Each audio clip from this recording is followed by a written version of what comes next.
Hey everybody, welcome back to Breakfast with Bob Challenge Roth Edition. My name is Bob Babbitt, brought to you by HOKA Fly Human Fly, SFuels, right fuel, right time, Master Spas, deboer Wetsuits, Premium Plus Sports, and of course our Challenged Athletes Foundation.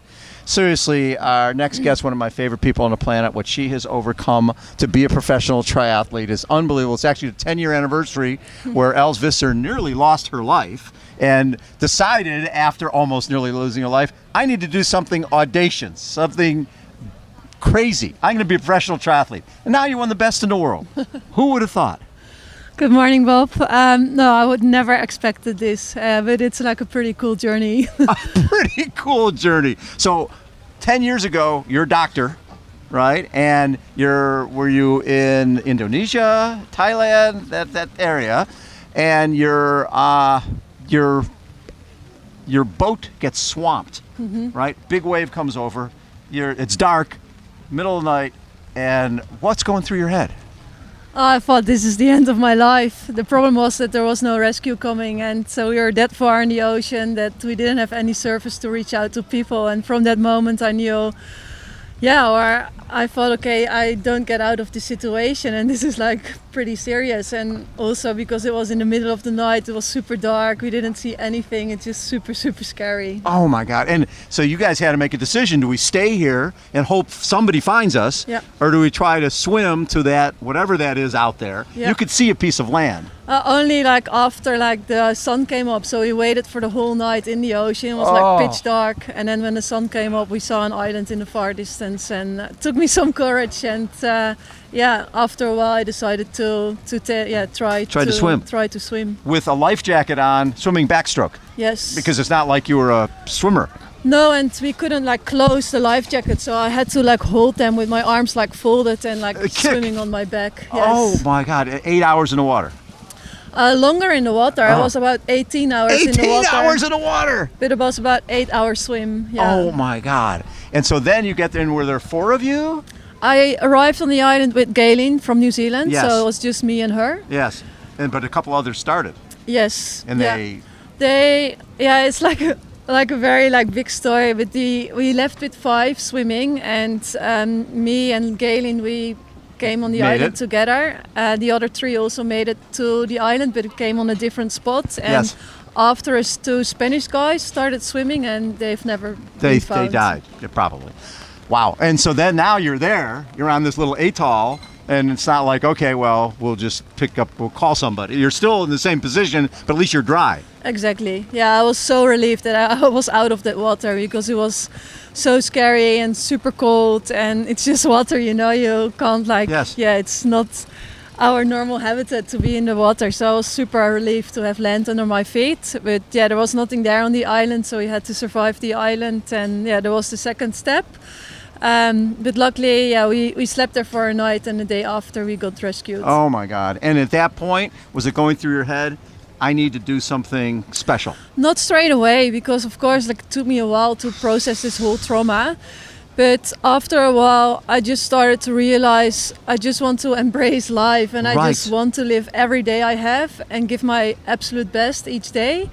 And also enjoy it, just wake up and appreciate the little things in life and just do what I love. And now I also I don't want to experience this another time, but I'm kind of grateful now that I've been through it, because it brought me a lot in life. Well, and to say I want to be a professional triathlete is great to say that.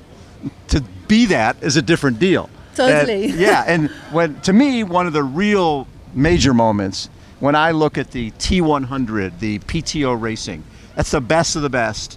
And when you get third at the Singapore T100, you're on the podium of that race, you've made it, right? You are one of the best pros in the world. You had to be just so jazzed about that. Yeah, that was super special to be there on the podium with Ash and Lucy, and a moment I never expected before, and then also a moment that I think, well, I'm so proud of myself, what I've achieved over the years. Yes. And also cool what we can achieve actually as humans by just working hard and giving our best, follow your passion, and I think you can create your own life. And it's just a really cool adventure. Do you miss being, you're still a doctor, but you're not practicing. I don't practice anymore now, and yes, I miss it. I also like have a passion for like medicine and the medical world and helping patients, but you can't do it all in life. And I also believe that if you want to do well in like one area, you have to give your 110%, and you can't do like 50% in hospital and 50% being a professional athlete, and you won't be good in either. Yes, exactly. Yeah, but you're good. My favorite was this year. This had just happened a couple weeks ago. You had a flat tire in Hamburg, right? Yes. And you couldn't get air in the tire. And I'm just thinking about other athletes who would be so flustered about, oh my God, my race, I can't get air in the tire. And I'm sure you're sitting there going, I've been in the ocean and I didn't know if I was going to live. Yeah. This is not a big deal. Mm-hmm. But sometimes, to be honest, Bob, it's more difficult in a triathlon because there are options in triathlon. There is an option to quit and nothing happens. Nothing happens. Yeah, right. Who cares if you There's pull no out? repercussion, right. But in you Indonesia, care. but then in Indonesia, it was like about life and death. And there was only one option because if I stopped swimming, I would die. And in triathlon, nothing actually really happens if you stop, So sometimes it's even more challenging for the mind to keep going because there's a safe way out or an easy way out as well. You could get a ride, but you rode in with no air in that tire. Yeah. How far did you have to ride? It was 30 kilometers. 30 kilometers. Your wheel's probably not in great shape right now, but that's okay. But then you still got 5th place. You ran I ran my best marathon. 2:57.08. Yeah. Best marathon ever. Yes. Mm-hmm. So you learn something from everything you do, from every day. Yeah. Yes, and also like doing like all the races. Every race is another experience, and sometimes you're not super proud on yourself because I know that I could have like done better and I didn't like give my absolute best. And then the next race, I think, no, I don't want to have that feeling again. I don't want to feel embarrassed again. I just really have to give my all today and be proud tomorrow as well on what I gave in the race. You've raced a lot this year. Right? You got 3rd at Tauranga Half. You got 2nd in Ironman New Zealand, right, with 3:03. Yeah. Every race you're doing, your marathon gets faster and faster. You went 3:03 there, and then Hamburg it was 2:57. Yes, yeah, we've been really working on my run, and I also really start to enjoy it when I come off the bike. That I think, oh, cool, I can like start running, and it's not about now trying to keep them behind me. But where are they? Who's coming? I can also like really chase them down, and your runs become a weapon. It's something that you can get off the bike and think about, I can go get somebody up there rather than who's behind me. Exactly. I love that. Now, the other thing, then you won in the Philippines, you won in Taiwan, the Challenge Taiwan, 5th at the Challenge Championship. Every one of these races, a podium, 5th is the worst you've done. And that was with the flat tire and everything. Yes. So you're really consistent. You're really coming into your own. Yes, yeah, I would say yes. I'm consistent. I'm healthy. I enjoy the racing, and I just am at the moment. I'm in my best shape. So. And your first time Challenge Roth? It's my second time. Okay. I was here in 2019. Yes. Yeah, for sure. I'm a different athlete now. And you've been training with Brett Sutton? I'm training with Brett. Yeah. Yes. He's the best. Yeah, it's just like I'm so grateful to work with him, to be honest. And it's not about the sessions he's giving me, but it's a whole like mental support and the direction he's giving me in life to develop me as a person and not just as an athlete. And it's great to have him on my side. So I hear that Red Bull has created a movie on you and the 10-year anniversary of everything that happened. When is this film coming out? And you've obviously, I don't know if it's totally done yet.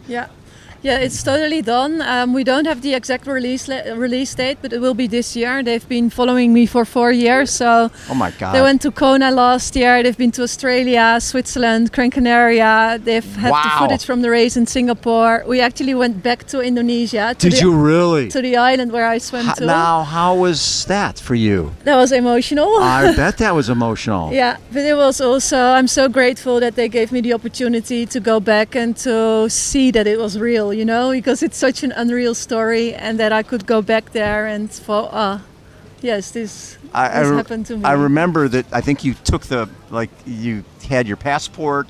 You made sure so that when they found your body, your parents would know that it was you. You had to think that way.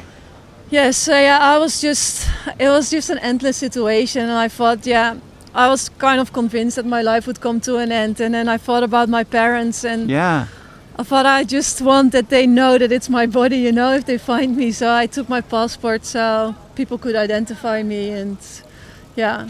Now, going back, did you have some issues after you went back in terms of nightmares and remembering thoughts you've thought you'd suppressed? Yeah, I would like the first few months after Indonesia, I was just like flat in my emotions, and my body was still full of adrenaline and in that survival state.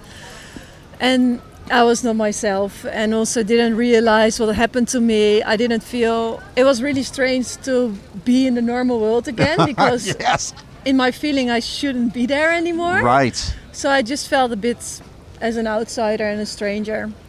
And yes, it took me a while. Sometimes I had like super emotional days, and just I would say the normal process of handling a trauma. Any contact with anybody from that trip? So after I won the Ironman in New Zealand in 2023, last year, I went to Galen, the lady I swam with, to the island, and we had a wonderful week in Golden Bay. It was just incredible to. Were there memories that she had that you didn't remember, and memories that you had? Exactly. Yes. Yeah. And then I noticed she won the coast to coast in New Zealand. Did she really? And I didn't know. And she's like the fittest lady on earth. She's super strong. I was running with her in New Zealand, and sometimes I had to hold her hand because she was just like running down what's her the last mountains. Name? Galen Wilkinson. Oh, okay. Such a strong woman, and so experienced in the outdoor. And we were now also like camping, just like on the beaches. And she said, "Oh yeah, we can eat this, and we can make tea from this, and we do a fire here." And I thought, I've been on that island with the right women, you know. You have a bond with somebody for the rest of your life, yes. something that you've shared. Mm-hmm. That is, and when you came home and saw your parents for the first time after, 10 years ago, what was that like? Yeah, it's just super emotional, to be back with the family and friends. And I'm still here. I have another chance to live, and I take it to the fullest. Yeah, and you're doing Challenge Roth this weekend. And then next weekend, which Ironman you doing? Victoria in Spain. Victoria, okay, another Ironman a week later. We tried to go back to back. Brett, my coach, he said, "Els, if you want to show that you're mentally tough, then show me." And I said, "Okay, challenge accepted." But the focus is on Sunday. I give my absolute best in Roth, and I don't think about next week, and that comes like on Monday. One of my favorite Brett stories was with Daniela, and she wanted to do the Ironman. Switzerland had a Olympic distance. Yeah. She wanted to do the Olympic. He wanted her to do her first Ironman, the full. And so the compromise is she would do both. That's the way Brett compromises. And then she won both, right? And qualified for Kona, and the rest is history. Incredible. Yeah, yes. Yeah. That's the way it works. It's just like, I would say, taking or making the best out of us. Always finding. He sees things in you that you didn't see in yourself. Yeah. Yeah, because he saw that in Chrissy. He saw that in Daniela. I mean, Daniela wanted to go to the Olympics. Chrissy wanted to go to the Olympics. Oh, Daniela had already gone to the Olympics, but she wanted to get better at the Olympics, and he was like, "No, you." Long is better for you. Yeah, yeah. So that's pretty special. It is. You've hooked up with the right person who can get you to wherever you want to go. Do you see down the line? I mean, you keep improving. Can you win a Challenge Roth? Can you win an Ironman world title? Well, I would say at the moment I also have to be realistic, and I would say if there are other girls having like their best day, then I would say at this moment I'm not competitive with them, but. Right.